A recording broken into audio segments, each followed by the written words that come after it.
저는 바느질로 조각보를 만들고 섬유 작품을 만드는 것이 실과 바늘로 그림을 그린다고 생각해요.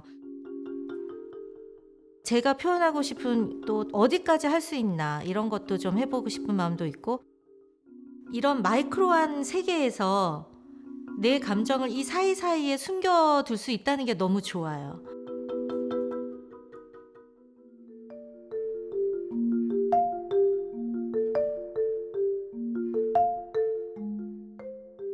제가 디자인을 전공을 했는데 저는 눈에 눕배를 끼고 손으로 도면을 그렸거든요.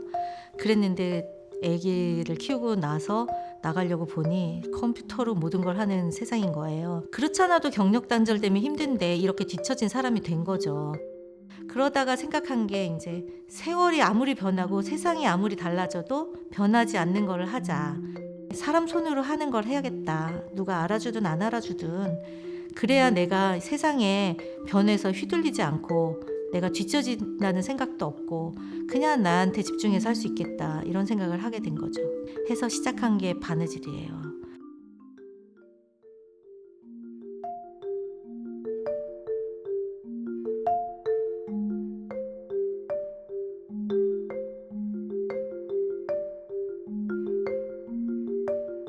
제가 생각하는 한국 자수의 묘미는 입체감이 아주 분명하게 두드러진다는 거죠.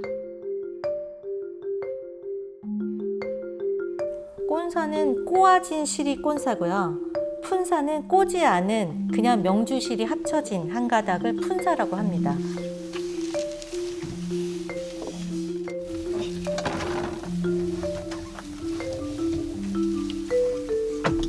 비단실 한 실오라기는 유해고치 꽁지에서 나오는 명주실 한 8가닥 이상이 합쳐진 게 한 줄이라고 할 수 있어요.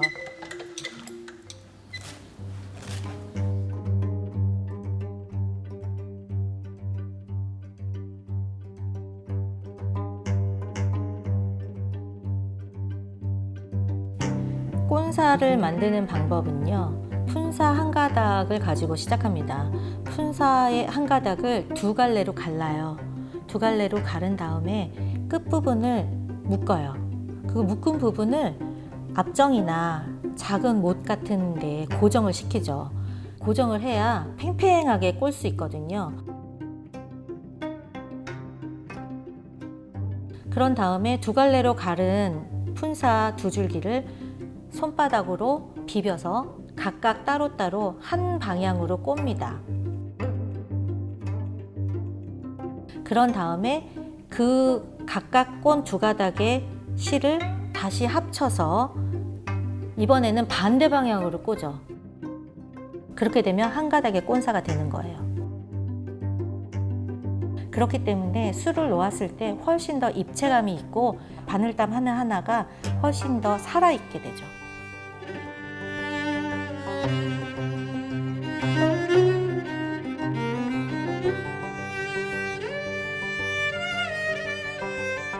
한국 전통 자수를 시작하기 위해서는 자수 틀에 비단을 매야 해요. 수틀에 매놓은 비단은 손가락으로 튕기면 퉁퉁 소리가 날 정도로 마치 북처럼 단단하게 고정이 되죠. 한국 자수만 가지고 있는 그런 독특한 자수 기법이 있는데요. 자릿수라고 해요. 모양이 우리나라 돗자리를 짠 것 같은 그런 시각적인 느낌을 주는 기법이에요. 굉장히 또 현대적으로 운용될 수 있는 아주 기본적이면서도 멋진 기법이라고 생각합니다. 한국 자수의 기법이 이제 여러 가지가 있지만 제일 많이 쓰이는 것이 제가 생각하기에는 자련수가 아닐까 싶어요. 자련수는 바늘땀을 이용해서 방향성도 표현할 수가 있고, 그리고 명암 같은 것도 표현할 수도 있고, 색상을 섞어서 쓸 수도 있고. 그런데 자연수를 그냥 하는 것이 아니라 우리나라는 또 속수를 하죠. 속수라는 것은 술을 놓기 전에 먼저 그물처럼 혹은 아니면 아예 면 자체를 다 메꾸는 식으로 밑술을 깐다고 생각하시면 돼요. 그게 이제 속수라서 입체감을 더 주기 위해서 밑에 바탕을 하는 거죠. 그리고 이음수라는 것이 있어요. 이음수는 선을 나타낼 때 쓰는데요. 이음수 같은 경우는 아웃라인 스티치라고 서양 자수 기법에도 있는 약간 아주 흡사한 기법이에요. 그리고 매듭수라는 게 있는데요. 우리는 매듭수라고 부르지만 이게 점처럼 동글동글한 어떤 그런 것을 위에다가 수를 놓는 건데요. 다른 나라에도 그런 기법이 있는 걸로 알아요. 한국 자수만이 가지는 특징과 제가 느꼈던 매력은 자기가 표현하고 싶은 만큼 심플하게 만들어서 선으로 거기다가 수를 놓는다든지, 그리고 뭐 새나 이런 자연물에서 영감을 얻었어도 그걸 그대로 안 하고 굉장히 추상적으로 표현했다든지, 이런 것들이 또 매력인 것 같아요. 한국 자수의 아름다움 중에 하나로 색상의 자연스러움을 꼽을 수가 있는데요. 한국 자수의 소재가 되는 것들이 자연 속에서 온 것들이 많죠. 자수를 오랫동안 놓으면서 그 마음이 깃들기를 바라는 그런 조상님들의 마음이 있다고 생각합니다. 이번에 아시아나트뮤지엄과 함께 기획해서 제작한 자수 스크롤의 제목은 Dialogue Now and Then입니다. 자수 프로젝트에 이번에 픽처북이 있는데요. 이 기법을 어떻게 놔야 하는지 그거를 스텝 바이 스텝으로 표현했습니다. 그래서 실제적인 어떤 자수의 모양과 색상, 입체감까지 다 보실 수 있습니다. 이번 자수 스크롤을 만들기 위해서 제가 영감을 받고 참고로 한 작품의 이름은 조선시대 화가 정선이 그린 산수인물도입니다. 집을 쳐다보면서 이야기를 나누는 그런 그림이래요. 그거를 보는 순간 뭐 이거야. 이 보기에도 막 그 당시에 젊은 선비님들이 모여서 수다를 떨고 있는 그 모습이 눈에서 막 스쳐 지나가면서 이분들은 어떤 말을 했을까 막 이런 생각이 드는 거죠.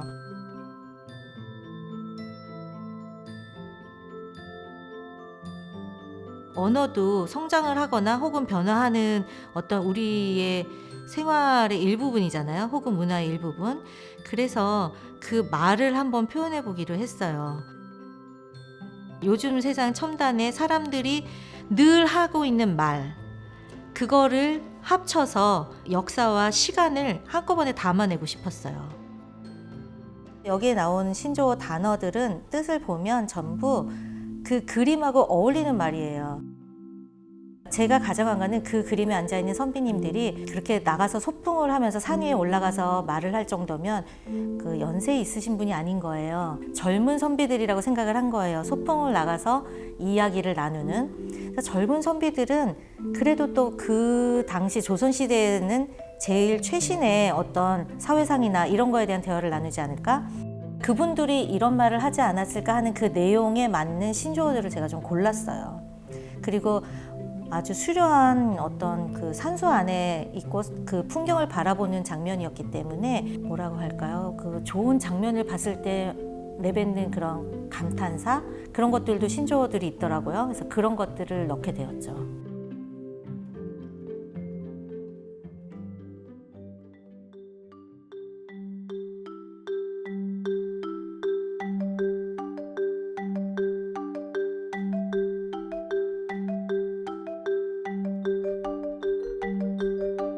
수장고에 자수 스크롤이 입수하는 날 정선의 진품 그림이 수장고에서 나왔었죠.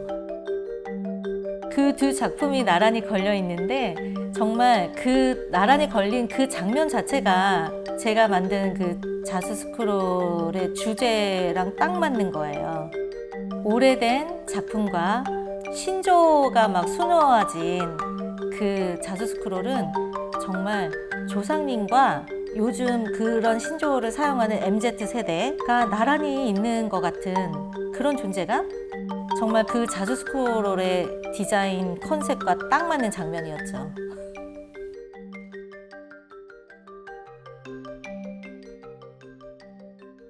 같은 정서를 공유하고 있었으면 하는 내 바람도 같이 있는? 나중에 100년, 200년이 흐른 다음에 또 다른 그 100년 후에 어떤 다른 사람들이 와서 두 작품을 보고 그때 당시에 사람들이 하는 말이나 이런 것을 구사를 하면서 대화를 나눌 거 아니에요. 그 작품을 보면서 그런 어떤 장면들을 좀 상상하게 되는 것 같아요.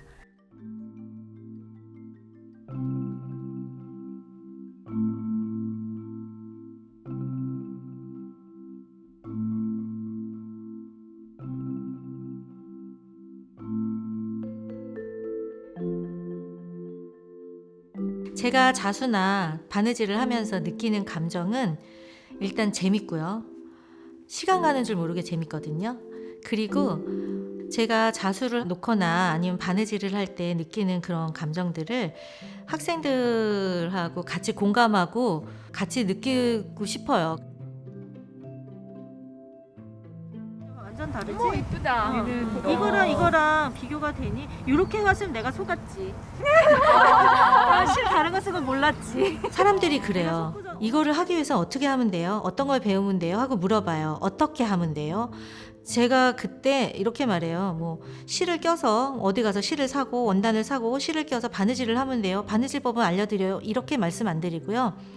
그것을 완성하기까지 오랜 기간 동안 앉아서 견뎌내야 하는 시간을 투자할 생각이 있냐고 물어요. 왜냐면 여기서 제일 중요한 거는 그걸 해내는 시간이에요. 그렇기 때문에 그 시간이 너무너무 저한테는 소중하고 보는 분들도 그 시간을 좀 공감해 주셨으면, 그 시간을 있다는 거를, 아, 이런 게 있구나 하는 것을 말씀드리고 싶었어요. 전통적인 거를 배워서 하고는 있지만 저는 몸은 현대에 살고 있잖아요. 오히려 옛날 전통적인 것을 배워서 옛날 걸 그대로 보존하고 키핑하는 것이 훨씬 더 의식적이고 더 힘든 일이 아닌가라고 생각을 해요. 현대화하는 것은 그냥 뭐 저절로 되는 자연스러운 일이 아닐까라는 생각을 저는 종종 합니다. 그렇지만 한 가지 제가 놓지 않고 있는 거는 절대로 전통 기법에서 벗어나지는 않아요. 거기서 조금씩 응용을 하고 다르게 구성을 하고 또 다르게 운용을 할 수는 있지만 그 기법은 그대로 가져가려고 그거는 하고 있거든요. 그래서 저는 절대로 뭐 기계도 안 쓰고 전부 손바느질을 고집하고 있고요. 그 이유가 옛날에 그렇게 했으니까요. 단 표현하는 건 다를 수 있지만 절대로 그 스킬은 변하지 않아 계속 가져가야 된다고 생각해요.